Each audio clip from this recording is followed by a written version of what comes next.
주님 평화. 오늘 연중 제2주일 복음은 요한복음 2장 1절에서 12절 카나 혼인잔치의 기적 이야기입니다. 여러분들 이 이야기를 주로 접할 때마다 가장 많이 우리 듣는 이야기가 뭐죠? 성모님께서 포도주가 떨어졌다고 했을 때 예수님이 왜 그런 말씀하시냐고, 여인이시여 왜 이런 말씀하십니까? 귀내란 말 쓰거든요. 어머니라고 안 하고. 근데 왜 그러면서 아직 때가 아닙니다 했는데 성모님께서 그가 시킨 대로 하여라 그러니까 예수님께서 물을 넣어라 그리고 갖다 줘라 했더니 과방장이 받았을 땐 완전히 최고급 포도주가 돼서 과방장이 이런 포도주를 왜 이제 꺼내냐, 맛 처음이다 이렇게 맛있는 포도주는. 그래서 제자들이 그것을 보고 예수님을 믿게 되었다. 이게 오늘 복음의 내용인데요. 그 내용을 보면서 주로 사람들이 많이 여러분이 기억하는 건 성모님께서 아직 때가 차지 않은 예수님이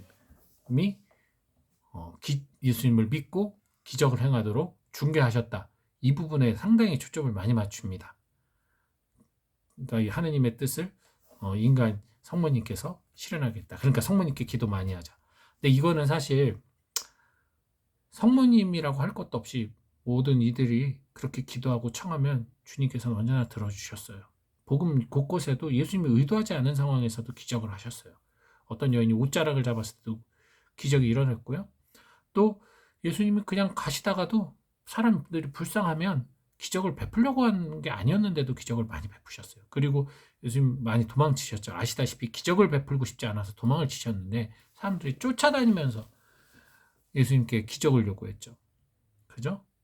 바로 그 인간의 모습이에요. 성모님의 그 조름은 모습은 인간들의 모습입니다. 우리들의 모습이에요. 성모님이 대표한 겁니다. 굳이 성모님을 그렇게 띄워높이지 않아도 돼요. 사실 요한복음은요, 다른 복음과 달리 한참 후대에 쓰여졌어요. 즉 다른 공간 복음들과는 달리 복음 전체가 어떤 신학적이고 어떤 신비적인 요소가 많아요. 시작부터 말씀이 사람이 되셨다로 시작되는 게 요한복음입니다. 그러다 보니까 사실 이 요한복음은 두 가지를 먼저 염두에 두셔야 됩니다. 일단 그 요한복음 자체가 역사적 사실을 기반으로 쓴 것이 아니라는 점 첫째. 그리고 두 번째, 제자들이 이를 보고 믿었다라는 이 두 가지를 단초로 삼아서 이 복음 말씀을 여러분들이 보시면 좋을 것 같아요. 자, 일단 이 혼인잔치는 주로 계약과 연결이 돼 있어요. 구약에서도 그렇고 혼인잔치는 하느님과 인간의 관계를 의미합니다. 관계성이에요. 신랑인 하느님과 신부인 이스라엘 백성, 하느님을 믿는 신앙인들이겠죠. 그 혼인잔치, 그 혼인잔치에 6개들이 포도주가 이제 나중에 채우겠지만 포도주가 떨어져요. 옛 계약, 포도주는 계약의 상징이죠. 아시다시피 포도주는 예수님께서 바로 이 포도주를 당신의 피로 변화시켰죠. 그래서 우리는 성체와 성혈을 믿고 있잖아요. 바로 이 계약의 상징이고 그 축제의 풍성함을 드러내는 상징인데 그게 떨어졌다는 얘기예요. 즉 구약의 이 약속이 이제 무너진 거죠. 인간들이 준비했던 그 계약의 상징이 이제 떨어진 거예요. 구약이 끝났다는 것을 선언합니다. 그리고 예수님의 새 포도주가 오죠. 자, 중요한 사실은 예수님의 때가 언제이냐예요. 때가 오지 않았다고 했습니다. 이게 사람들에게 가서 공생하라면서 기적을 베푸는 그때가 아니에요. 여러분들 예수님께서 중간중간에 복음을 읽다 보면 예수님께서 피하시고 막 이렇게 그 유대인들, 그 바리사이 율법 학자들 피하시는 그런 장면들이 나와요. 아직 때가 이르지 않았기 때문이라고 나옵니다. 예수님의 때는 십자가 죽음과 부활과 승천이에요. 거기에서 절정을 이룹니다. 그 이전까지는 다 과정이에요. 빌드업의 과정이죠. 그렇기 때문에 예수님의 때가 이르지 않았다는 건 내가 아직 여기서 기적을 베풀 게 아니야. 이 의미가 아니에요, 여러분. 그걸 여러분들 아셔야 됩니다. 자, 어쨌든 때가 차지 않았어요. 그런데 예수님께서는 요한복음이라고 했죠. 당신이 어떻게 죽고 부활할 것인지를 이 카나 혼인잔치를 통해 보여줍니다. 예표하시는 거예요. 즉 이게 실제로 있었다 아니다가 아니라 바로 요한복음은 이미 부활하시고 승천하시고 신 예수님을 믿는 전자에서 이 카나의 혼인잔치를 표현한 겁니다. 즉 이제 새로운 계약이고 새로운 포도주이신 예수님께서 새로운 혼인잔치를 완성하실 것이라는 의미예요.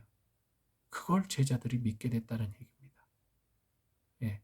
자, 6개들이 통에 통 6개에다가 물을 담아요. 그리고 날라요. 불완전하죠. 불완전한 겁니다. 그러나 예수님을 통해서 예수님의 십자가를 통해서 7번째 포도주가 완성이 되죠. 완전한 구원을 줍니다. 즉 혼인잔치의 성대한 마무리를 예수님께서 짓게 되는 거죠.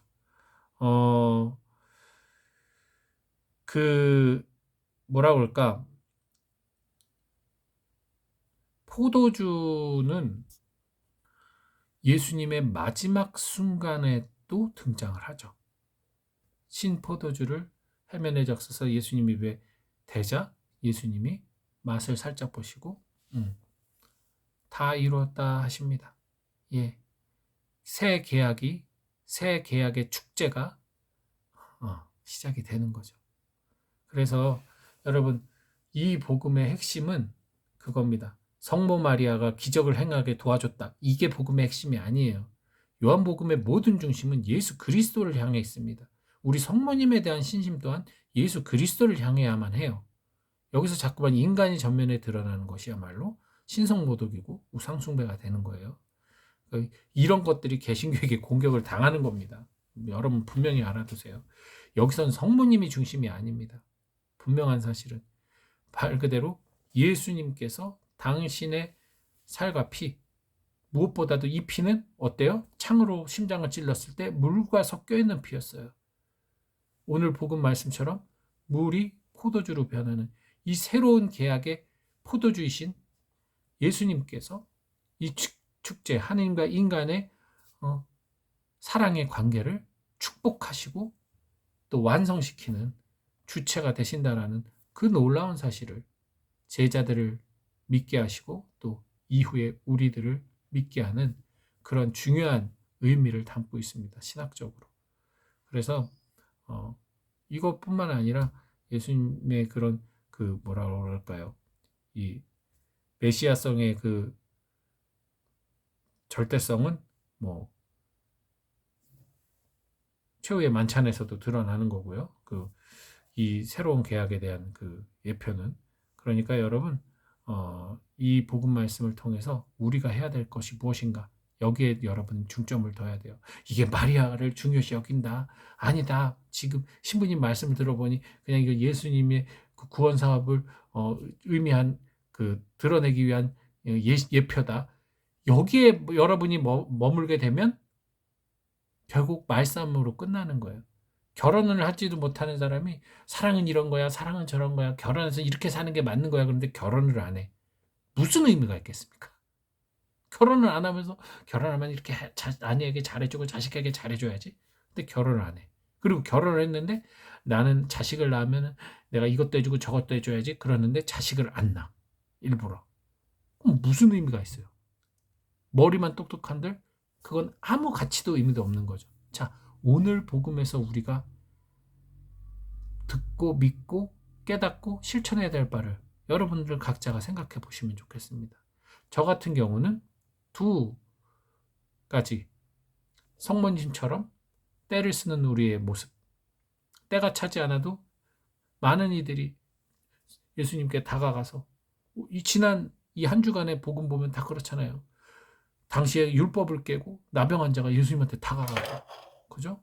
하혈하는 여인 예수님 옷자락 잡고, 믿지도 않는 사람이, 하나님을 믿지도 않는 사람이 예수님께 도움을 청하고, 얼마나 오늘 이번 주 복음뿐만 아니라 복음 내내 보면 예수님이 원치 않는 상황에서도 수많은 사람들이 와서 예수님께 기적을 청해요. 예수님은 들어주셨어요.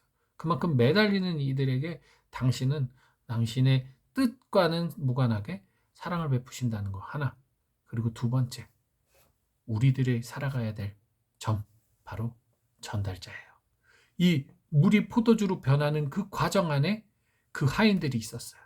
과방장에게 그것을 전해주는 그 하인들은 알고 있었어요. 물이 포도주로 변했다는 것을. 바로 이 믿음을 우리가 세상 사람들에게 전해야 돼요. 우리가 받은 생명수이신 주님을 사람들에게 값비싼 포도주로 전달해 줘야 되는 거예요. 그래서 그들도 이 혼인잔치의 이 기쁨 축제, 하느님과 인간이 결합되는 이 아름다운 축제를 함께 즐기고 함께 먹고 마시면서 하늘나라로 갈 수 있도록 해주는 것이 바로 우리의 역할이라는 것. 이게 오늘 저는 복음에서 가장 중요하게 저에게 다가온 핵심이라고 생각합니다. 전달자이며 증거자이며 그들과 함께 잔치를 누리는 초대받은 이들로서 기쁘게 살아가는 것, 이것이 그리스도인의 또 사명이며 의무이며 뭐라고 할까요? 권리가 아닐까라는 생각을 해봅니다. 여러분 각자도 나름대로 이 말씀 속에서 여러분들의 삶의 모습을 성찰하고 또 실천할 수 있는 그런 하루 되시기 바랍니다. 주님 평안.